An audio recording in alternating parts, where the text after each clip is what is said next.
What is up, everybody? Welcome to a new video. Today we're going to be talking about a champion which we currently are able to get in a kind of easy manner if you want to be putting the effort and most likely the money into it, and that is going to be Gracchos Turn-Drake. So we currently have the Infernal deck of Fate for him going on, and it's kind of easy to get a lot of the shards you're going to be needing to fully fuse him up. You kind of have decently low chances anyways. You need to be fully making sure you finish this entire thing up, as you're going to be getting 100 shards from the entire thing. So when you do finish the entire deck of Fates, if you want to be completing it, you will be getting the full Gracchos Turn-Drake. Anyways, I do already have him because I managed to pull him off of a summoner's event, right? Like, what did you call it? The summon pool. Yeah, that's the name of it. I did put it on the previous one where he had a 10x chance of showing up, and at the time I really wasn't having it that much. I kind of didn't feel like he was going to be doing anything for my team, but man, I don't know.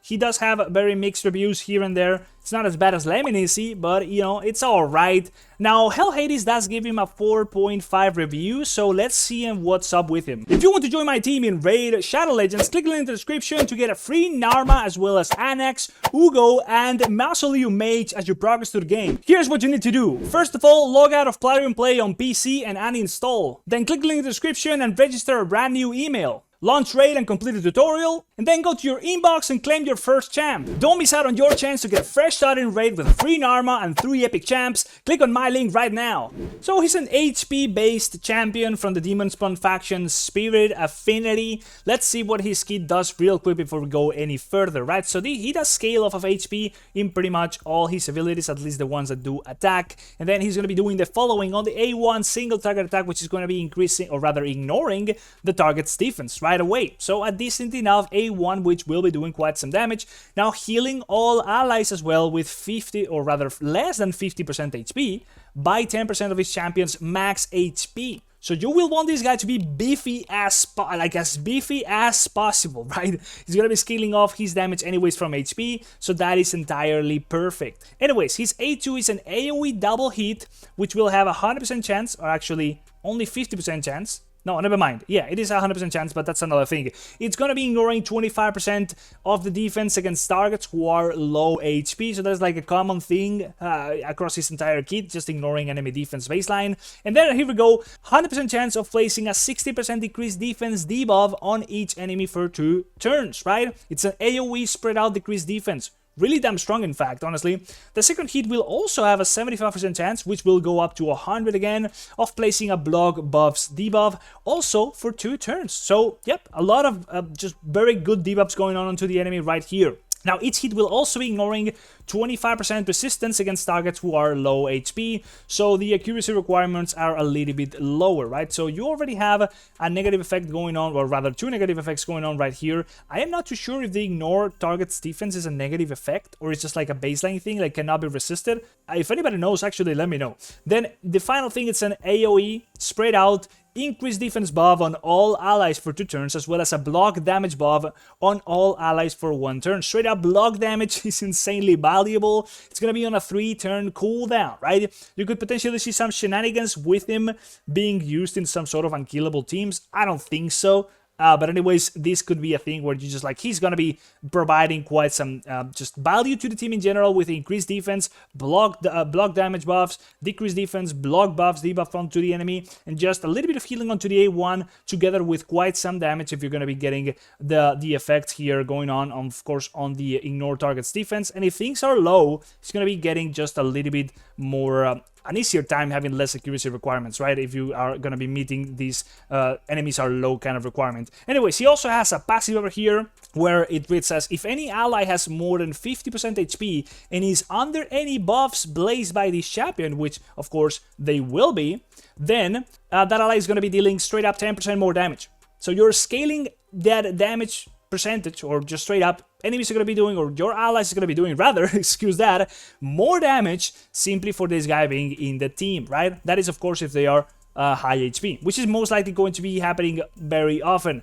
This is a very valuable buff, like scaling up the percent of damage in most scenarios, like something like Fear Roll It adds so much. Like, it's really unbelievable. In any case, if an ally has less than 50% HP instead of over 50% and is attacked by an enemy under any debuffs placed by this champion, then that ally will be receiving 10% less damage. So you're going to be debuffing a lot of the enemies through the A2, buffing your allies through the A1. Both of these things are going to be on a 3-turn cooldown, and then if your allies are high HP when attacking, they're going to be doing more damage, and if they are low HP when taking damage, they're going to be taking less damage. It's that simple. Now, if that say that if there are any multiple champions in the team with this skill, only one will activate, so you are not going to be stacking a bunch of Gracchos for the multiplicative effects. And then he finally tops this entire thing off with a decently, I don't know, kind of weak HP aura in all battles, which is not the greatest. So knowing what his kit does, we can already kind of see what the stats that are ideal on him are going to be. So of course he's going to be applying a lot of debuffs, so that means a lot of accuracy. Even though the accuracy requirements are low, you will still want to be making sure that those are never going to be resisted, or ideally as less often as possible. Then you will also be wanting to have a lot of speed on him. I mean, that's always nice on pretty much anybody. He is more of a support, but he's going to be doing quite some decent damage and healing. So overall, yeah, you want to be having a decent amount of speed on him, especially to make sure you're getting those buffs up on the team as soon as possible. But in any case, they're not offensive buffs, so you don't really need to have this guy go before literally everybody else. It would just be nice if you have the increased defense before the boss does any damage to the entire team, or even in PvP before anybody else attacks you. But I don't know, I would rather have a lot of speed on a support, which is ideally going to be buffing your entire team just before they actually do anything. In any case, speed is going to be important on him 100%. Then you will be wanting to get a lot of HP. You want to be making this guy as beefy as humanly possible, right? That HP, of course, is going to be scaling up all his 2 abilities that deal damage, and he's also going to be scaling up the healing he does through the A1. So the more HP, the more damage, the more healing. Just as easy as that. And then you will be wanting to be scaling up his damage if you so desire to be getting some damage from him. And that kind of just means that you want to be getting some crit rate and some crit damage. And that would make the entire thing flow quite well. Now, defense on him, not the greatest. You would rather get HP anyways, because that's what he scales off of. And attack, of course, it's totally out of the scaling, so that is out of the question. And that's pretty much it. So what's some good artifact sets following along with these stat requirements? I would definitely be saying Feral is a massive addition over here, but that accuracy is just easy to get. Simply one piece is already going to be pretty much just as useful as getting like a 2 set on Perception, and basically getting a 2 set over here is just equal to Perception. So straight up, if you get Feral, it's kind of going to be meaning the same as getting some Perception gear, right? So then, well, Perception gear will also be quite nice on him. Now, if you want to be scaling up his attack quite well as well, you would be wanting to put him on some Merciless gear, although these pieces are a lot harder to come by and they do scale up his attack, so I don't really think this would be ideal, but you do get the cooldown the reduction over here. It's a random chance as well, some more ignore defense, which he already has a little bit of on that A1, and then you could also be getting the extra benefit here of the extra turn. But yeah, I don't think I would be putting a Merciless set on this guy. It's really hard to come by with good pieces of Merciless gear, and I would rather do something else instead. If you want to be getting that effect of the extra the chance of getting an extra turn or the cooldown reduction, I would much rather go with something else, which is the Reflex set, which would just give you the chance of reducing a random skill cooldown. So if you wanted to be a fast, speedy support, get a lot of speed accuracy on him, get a bunch of Reflex pieces on him, enough speed and accuracy once again through like Perception gear or Feral gear, and the Reflex gear would kind of work in a little bit of a similar way to our Relentless set, so those two would kind of work a little bit similar.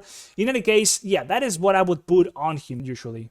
There's also the case of Protection gear, which if you do happen to come by from the HYDRA, would be a very nice addition onto him with that extra resistance, HP percentage, speed, and chance of just getting ignoring the debuffs cast onto you, as well as just having more damage for your allies based off of every active buff you cast on them. It's just a big bunch of things that are really good. I don't even have a protection piece which I could show you because, well, I cannot even fully get a single chest on the easiest level of the HYDRA done just yet.